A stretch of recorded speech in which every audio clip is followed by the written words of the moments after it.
এইটা বুঝতে কিন্তু বিরাট টাইম লেগেছে। তাই বলছি যে এটা যদিও ডিমনিটাইজেশনের সাথে কিছু দিক থেকে তুলনীয়, কিন্তু এটা ডিমনিটাইজেশনের থেকে অনেক অনেক বেশি বড় আঘাত। সেকেন্ড, এটা যেটার সাথে মিলে যাচ্ছে সেটা আমরা পশ্চিমবাংলার মানুষ মোটামুটি বুঝি, সেটা হচ্ছে আসামের এনআরসি, যেখানে কিন্তু হঠাৎ করে এনআরসিটা আসেনি, বেশ বলে কয়ে দীর্ঘদিন ধরে একটা চলতে চলতে এনআরসিটা এসছে। এবং সেই এনআরসিটা যদি আমরা স্কেলটা কম্পেয়ার করি, আসামে এনআরসির জন্য অ্যাপ্লাই করেছিলেন 3,30,00,000 মানুষ। তো ইউনিভার্সাল যে পপুলেশন, ইউনিভার্সটা হচ্ছে 3.3 crore, 33 মিলিয়ন। বিহারে যে সংখ্যাটা সেটা হচ্ছে সব বেলালে পরে 80 মিলিয়ন, 8 কোটি, আর যদি ছোটোটা করে দেখি তাহলেও 5 কোটি।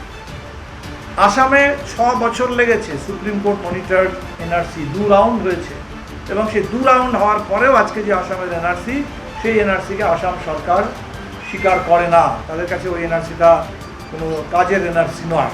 তারা বলছে এনআরসিতে যদি কারো নাম থাকেও, আমার যদি মনে হয়, সরকারের যদি মনে হয় আমি তাকে নন সিটিজেন হিসেবে ট্রিট করব, তাকে বাংলাদেশি হিসেবে ট্রিট করব, তাকে বাংলাদেশ পাঠিয়ে দেবো। এনআরসিতে নাম থাকলেও এটা হচ্ছে, আসাম থেকে একজন লোককে পুশব্যাক করে পাঠিয়ে দেওয়া হয়েছে এবং তাদেরকে নিয়ে ফুটবলের মতো খেলা হচ্ছে। এখান থেকে বাংলাদেশ বলছে এরা আমাদের নাগরিক না, তারা ভারতের নাগরিক, বাংলাদেশ ফেরত পাঠিয়ে দিচ্ছে এবং তখন ভারত সরকার তাকে অ্যাকসেপ্ট করে দিচ্ছে। অদ্ভুত ফুটবল খেলা মানুষকে নিয়ে, আসামের মানুষকে নিয়ে হচ্ছে, কিন্তু তুরস্কায় বলছে সেটা 6 বছর লেগেছে তৈরি হতে, আর 3,30,00,000, এখানে মাত্র 1 মাসের মধ্যে। তো সেই জন্য এটা এনআরসির থেকেও মারাত্মক। এটা আছে এনআরসি এবং ডিমনিটাইজেশন দুটোকে মিলিয়ে, দুটোর ফিউশনে যে জিনিসটা তৈরি হতে পারে তার একটা বিরাট, তার থেকেও বিপজ্জনক একটা বড় ব্যাপার, যেখান থেকে আশঙ্কাটা হচ্ছে যে অন্তত 2-3 কোটি মানুষ তারা হয়তো এই ভোটার লিস্ট থেকে বাদ চলে যাবে। এইবারে যেটা ইলেকশন কমিশন যখন টের পেয়েছে যে স্পিডে এটা হচ্ছিল, প্রথম 10 দিন পরে একটা খবর এলো যে 14% লোক এনিউমারেশন ফর্ম, এই 8 কোটির, এটা মাথায় রাখবেন যে 8 কোটি মানুষকে এনিউমারেশন ফর্ম দেওয়া হচ্ছে, এবং এনিউমারেশন ফর্ম কিন্তু সকলকে ফিল আপ করতে হবে, including those whose names figure in the 2003 voter list. 2003 voter list যার নাম আছে বলেই সে পার পেয়ে যাবেন, তাকে দেখাতে হবে 2003 ভোটার লিস্টে কোন জায়গায় তার নাম আছে, এবং সেই এনিউমারেশন ফর্মটা কিন্তু তাকে অবশ্যই সাইন করতে হবে। এনিউমারেশন ফর্ম যদি সাইন করে সময় মতো জমা দিতে সেখানে যদি কোনো রকম কোনো গ্যাপ হয়, তাহলে তার নামটাও কিন্তু বাদ চলে যাবে ওই ভোটার লিস্ট থেকে। তাহলে ইলেকশন কমিশন যখন এটা টের পেল যে এইভাবে যদি এটা চলে, তাহলে যখন তার 1 মাসের মাথায় যখন ড্রাফট ভোটার লিস্ট বেরোবে, তখন অলরেডি দেখা যাবে যে বা 2 কোটি কি 3 কোটি মানুষ ভোটার লিস্ট থেকে নাম কাটা করেছে। এটা বিরাট বড় একটা ব্যাপার হবে।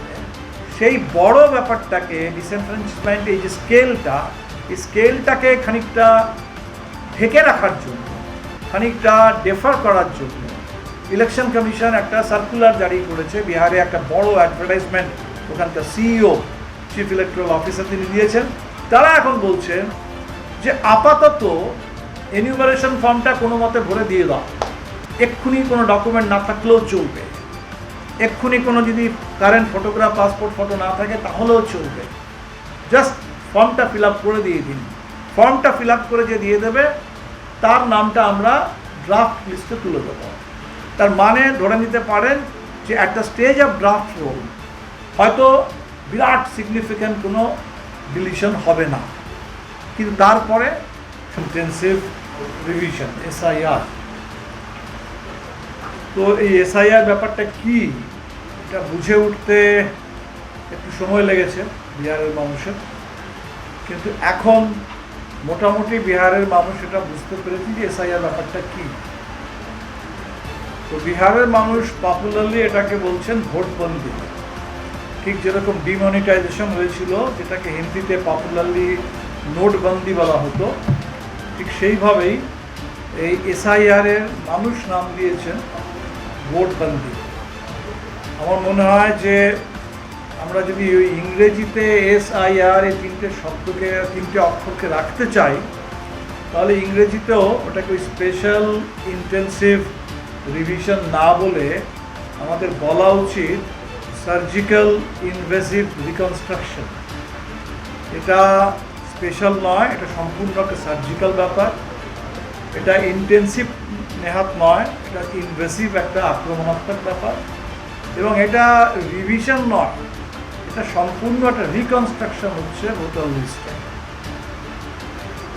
তো এটা নিয়ে আমরা সুপ্রিম কোর্টে গিয়েছিলাম এবং গতকাল আপনারা দেখেছি সুপ্রিম কোর্টেরও একটা প্রাথমিক রায়, শুনানি শুরু হয়েছে, একটা প্রাথমিক রায়, কিছু ইঙ্গিত আমরা সুপ্রিম কোর্টের কাছ থেকে পেয়েছি, যেটা আমার মনে হয় যে বিহারের সাধারণ মানুষের এই পুরো অভিযান সম্পর্কে যে অভিজ্ঞতা এবং ব্যাপক যে আশঙ্কা, সেটা সুপ্রিম কোর্টের প্রাথমিক মতামতেও প্রতিফলিত হয়েছে।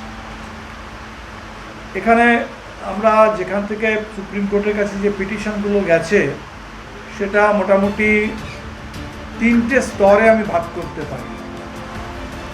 একটা তো হচ্ছে যে এই মুহূর্তে জুলাই মাসে যদি বলা হয় যে 1 মাসের মধ্যে 8 কোটি ভোটার তাদের প্রত্যেকের সাথে বাড়ি বাড়ি গিয়ে যোগাযোগ করে প্রত্যেককে একটা ফর্ম দিয়ে, তাকে দিয়ে ফর্ম ফিল আপ করিয়ে একটা কিছু এত বড় একটা কাণ্ড হবে, তো সেটা অসম্ভব।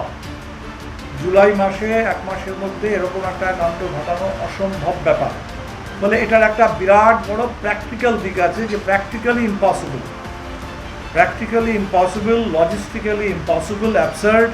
এবং তার মানেই হচ্ছে যে এরকম একটা প্র্যাকটিক্যাল ইম্পসিবল কাজ যখন কেউ শুরু করে, তাহলে তার রেজাল্টটাও একটা অদ্ভুত কিছু হবে। এটা হচ্ছে একটা প্র্যাকটিক্যাল দিক আছে। সেকেন্ড যে দিকটা এসছে সেটা হচ্ছে যে ভারতবর্ষে নির্বাচন 1952 সাল থেকে হচ্ছে, অনেক ইলেকশন কমিশনার এসছে গেছে, এই দেশে কয়েকশো নির্বাচন হয়েছে, লোকসভা, বিধানসভা সব মিলিয়ে।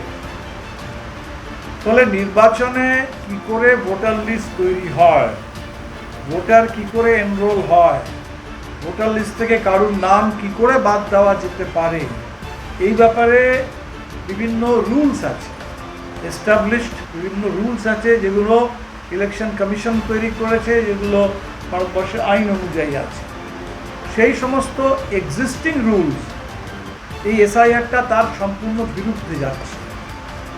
আর সবথেকে বড় কথা, আমাদের দেশে যে কনস্টিটিউশন আছে, যে কনস্টিটিউশন থেকে ভারতবর্ষের মানুষ ইউনিভার্সাল অ্যাডাল্ট ফ্র্যাঞ্চাইজ, পৃথিবীর বহু দেশে ভোটিং রাইট পেতে কয়েক দশক লেগেছে, প্রচুর লড়াই করে তবে মানুষ এই ভোটিং রাইটটা পেয়েছে। আমরা যদি একটা ছোট্ট উদাহরণ নিই, আমেরিকার মতো দেশে 1960-এর দশকেও সেখানকার ব্ল্যাক কমিউনিটির ভোটিং রাইট ছিল না। তাহলে যদি আমেরিকার মতো দেশে, যেখানে এত গণতন্ত্রের কথা হয়, সেখানে যদি ব্ল্যাক কমিউনিটির ভোটিং রাইট পেতে এত সময় লেগে থাকে, পৃথিবীর বহু দেশে মহিলাদের ভোটিং রাইট ছিল না, যাদের কাছে ফর্মাল এডুকেশন নেই তাদের কোনো ভোটিং রাইট ছিল না, যাদের কাছে কোনো প্রপার্টি নেই, কোনো রকম জমি নেই, ঘর নেই, এক অর্থে খানিকটা ভ্রাগাবন, ভবঘুরে একেবারে সর্বহারা শ্রমিক, তাদের ভোটিং রাইট ছিল না। আমাদের দেশে স্বাধীনতার সঙ্গে সঙ্গে যখন আমরা কনস্টিটিউশন পেলাম, সেই কনস্টিটিউশনে অ্যাট ওয়ান গো ভারতবর্ষের সমস্ত মানুষ, দলিত, আদিবাসী, বিভিন্ন পিছিয়ে পড়া জাতি, বিভিন্ন ভাষা, এখানে without any discrimination every Indian got this universal voting right. এখন যেটা হচ্ছে, এটা আমাদেরকে ইউনিভার্সাল ভোটিং রাইট থেকে, ফ্র্যাঞ্চাইজ থেকে সরিয়ে একটা খুব ট্রাঙ্কেটেড, খানিকটা রেস্ট্রিক্টেড, খানিকটা সিলেক্টিভ একটা ফ্র্যাঞ্চাইজের দিকে আমাদেরকে ঠেলে দিচ্ছে। এটা হচ্ছে সংবিধান নিয়ে এর জন্য যে ইমপ্লিকেশনগুলো মারাত্মক। তো আমি শর্টে একটু এই 3টে বিষয় নিয়ে একটু কথা বলে নিই। সেটা হচ্ছে, যেটা আমি প্রথমে বললাম, যে প্র্যাকটিক্যাল দিকটা। তো প্র্যাকটিক্যাল দিকটা আপনারা বুঝতে পারেন যে বিহারে মোটামুটি যে অ্যাডাল্ট পপুলেশন, যেটা মোটামুটি ভোটার হতে পারে, সেই সংখ্যাটা 8 কোটির একটু বেশি।